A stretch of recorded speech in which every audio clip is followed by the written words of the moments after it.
I rise today really to take a moment and evaluate the repeated and, unfortunately, habitual overreach of the Biden administration. When our founding fathers established our nation, they were certain to build a government that rejected undivided sovereignty or rule of a single person. They had the monarchy and they didn't like it. This structure features three distinct branches of government: the legislative branch, where we are here to create and pass laws; an executive branch, responsible for enforcing the laws; and a judicial branch to make certain these laws and actions hold just with our Constitution.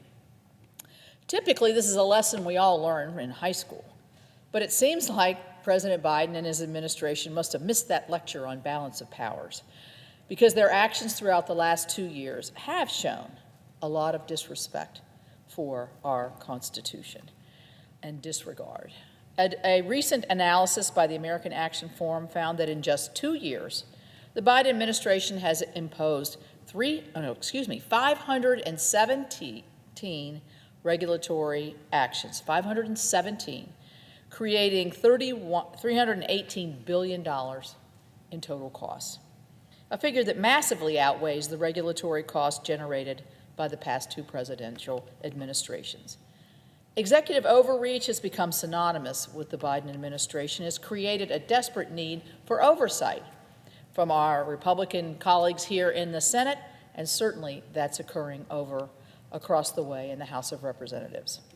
We've seen overreach from the Biden administration in areas that impact just about everything, whether it's how we heat our homes, or whether we're going to have a gas stove or not, how we fuel our cars, how we educate our children, how we move goods across the country, how we spend private investments, how we enforce law and order, or even how we define water. Plain and simple, President Biden and unelected bureaucrats in Washington are continuously overstepping their boundaries and creating hurdles and interfering with how we live our everyday lives. On top of this, congressional Democrats continue to obstruct critical oversight efforts on these harmful policies, and they're blocking opportunities for the American people to hear directly from the administration about policies that impact us directly every day. It's very unfair. And it's a disservice to folks across the nation who want the leaders to be held accountable. In the face of such rampant overreach, my Senate Republican colleagues and I continue to push back on President Biden's out-of-touch mandates and bring the voices of American people to the table. My colleague from Tennessee, Senator Bill Hagerty, has introduced a bill that blocks Washington, D.C.'s dangerous and irresponsible rewrite of their criminal code that lessens punishment for violent crimes.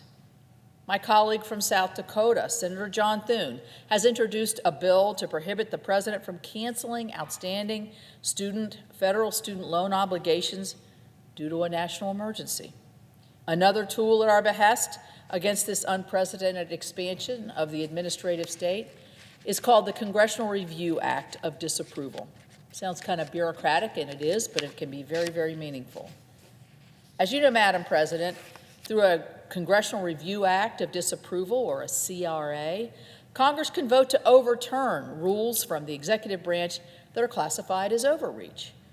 My colleague from Indiana, Senator Mike Braun, has introduced a CRA that would block a recent Department of Labor rule allowing retirement plan fiduciaries to consider climate change and other ESG, or environment, social, and governance factors in their investment decisions. So I don't know about you, but I think most people that are retired or beginning to retire and looking at their accounts that they're going to be living on, they'd rather see the returns come in the most profitable way possible so that they can live out their life. And in the end, that's better for all of us.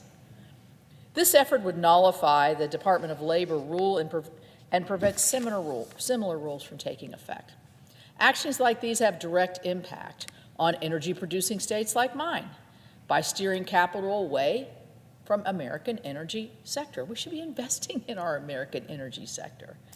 I, too, have introduced my own CRA in response to a repeated overreach from the Biden administration. Last December, the Biden administration launched its latest round of regulatory overreach through the waters of the U.S., which we refer to here as the WOTUS rule. It marked the third major change to the definition of what waters are in this country and which ones are subject to federal jurisdiction. It's the third time this has changed over the last 8 years. So think about if you're in agriculture or if you're in construction, big impacts.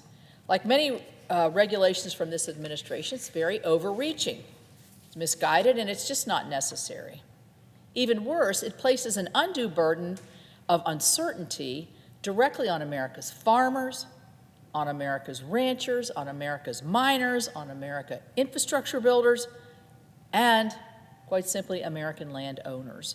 The Biden WOTUS rule repeals the 2020 Navigable Waters Protection Rule that provided predictability and certainty and protected our waters.